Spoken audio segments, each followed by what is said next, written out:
Hey, my lovely. Okay, let's talk about cravings. Cravings are a major contributor to staying stuck in the cycle of being really great on your nutrition plan for 3 days, 4 days, and then YOLOing your face off for 2 days, 3 days, and being stuck in that perpetual cycle where every Monday you come around and you're like, okay, here we go again. Okay, I fell off track. Okay, back to square one. That whole feeling of stuckness that we experience, and depending on where you are in your process right now, you can relate to that super, super hard, or it is something that you've experienced before in your past. So my top tips on controlling your cravings and how to best manage your cravings boil down to 2 things. 1, your mindset, and 2, some life hacks that help you get through it. We'll start with your mindset. Honestly, I truly believe that a lot of the things that we do in terms of the habits we have, our behaviors, the way we respond to certain things,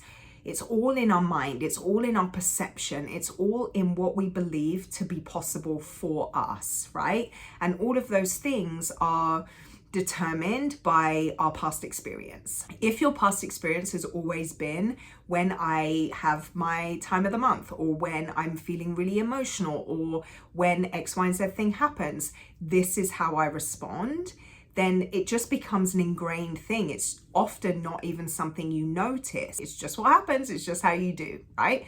And I think cravings fall under this bracket because they often, if you're true to yourself and you kind of ask yourself this question, do your cravings commonly occur either at your time of the month, at a certain time in the evening, certain times of the day, when you're doing certain activities? Can you recognize a pattern associated with your cravings?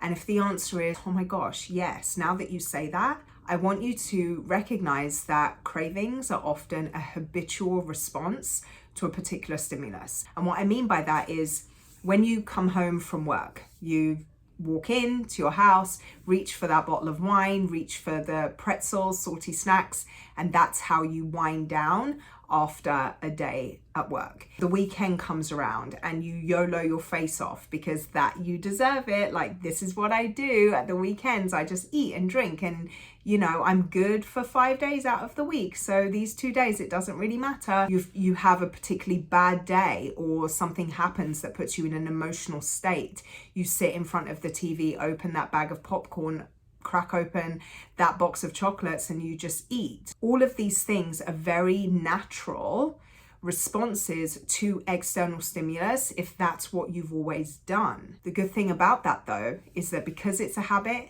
it means you can change it. We can't necessarily get rid of habits altogether, but we can shift, adjust, and change them to the point where we can replace a destructive behavior or an undesired behavior with something that is much more progress driven. If you created the habit that you have, which you did because it's something that you do, it also means that you can change it. And it feels often when cravings hit, we feel as if it's completely outside of our control, but that's just not the case. You've got to make a different choice. And the easiest way to go about doing that is being super, super clear on why it is that you're wanting to make these positive changes in your health in the first place. It's not about that number on the scale. It's not about that dress size. It's not about looking good in your bikini on that vacation. What is the reason for you wanting to make these changes? Deep, heartfelt, in your soul reason. Recognize what that is. Get so centered on that, the emotion behind that, and then commit to the process that's going to get you to where you want to go. That's what it boils down to. We have habits. We created them, which means we can change them. They don't get to run the show unless we allow them to. Oftentimes there's going to be that voice inside your head that's like, oh my gosh, I just want this, or oh my gosh, you deserve this, and oh, look at this, just one won't hurt. You've got to remember that that voice isn't you.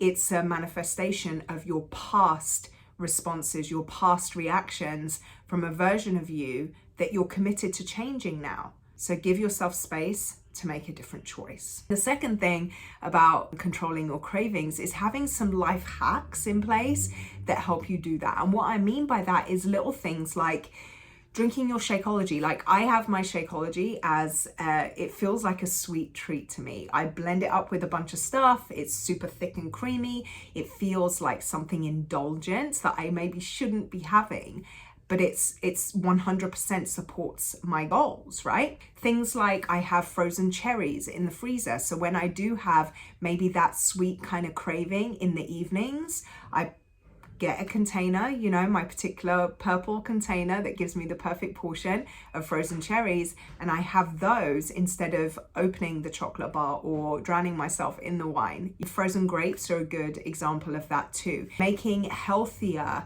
alternatives to things like cookies and cakes and muffins and all those kinds of things, and you'll find those recipes in Fixate on your Beachbody On Demand as well. So there's a ton of different ways in which you can support new goals that you have when it comes to your health without your cravings being the thing that are constantly going to stop you in your tracks. If you allow that to be the obstacle, to be the hurdle that you can never quite get across, then that cycle that you've been trying to fight your way out of is going to continue. You have to give yourself the ability to make a different choice.